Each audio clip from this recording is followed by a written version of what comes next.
तोर मांग की सिंदूर मोरच नाम के, जैसे मनमा लिख देलस काजल के काम के। तोर माथा के टिकली मोरच नाम के, देखत रही जाथों मैं हर एक शाम के। तू हंसत हंसता मन हा फूल हो जाते, तोर एक नजर से दिन भूल हो जाते। आँखी के किनारा माँ सपना सजे, तोर संग बैठे बिन रतिया ना सजे। आहिस्ता आहिस्ता मोर लगे आ, एक बेर बोल तो मन मुस्का।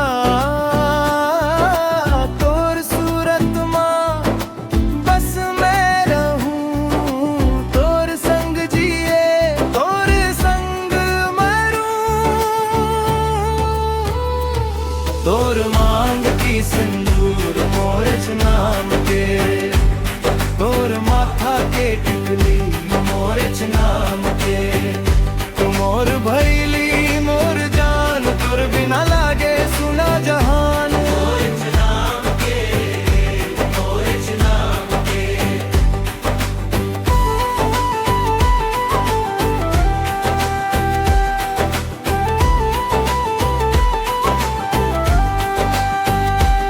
तोर पायल के छन छन बोलत से नाम मोर, जैसे सौख भरे बरसात सूखा मन के कोरो।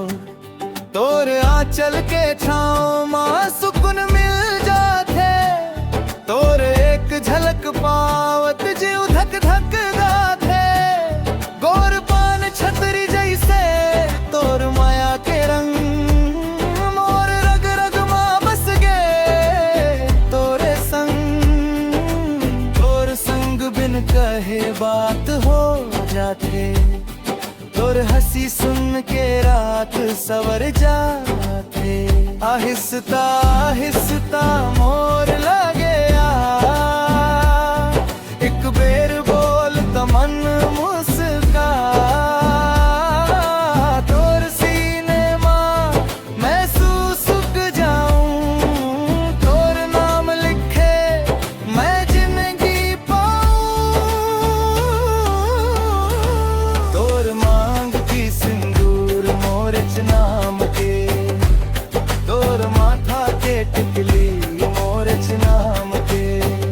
तू मोर भैली मोर जान, तोर बिना लागे सुना जहान। मोरच नाम के, मोरच नाम के।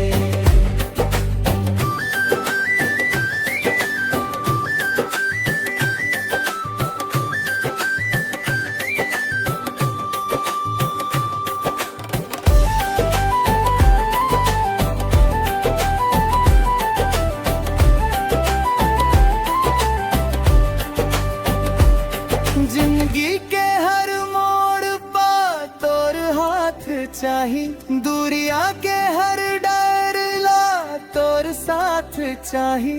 मैं कैसे कहूँ कैसे समझाऊं, तोर बिन अधूरा मैं कहूँ ना पाऊं। बस यही दुआ यही अरमान, तू रहूं मोर मोर पूरा जहान।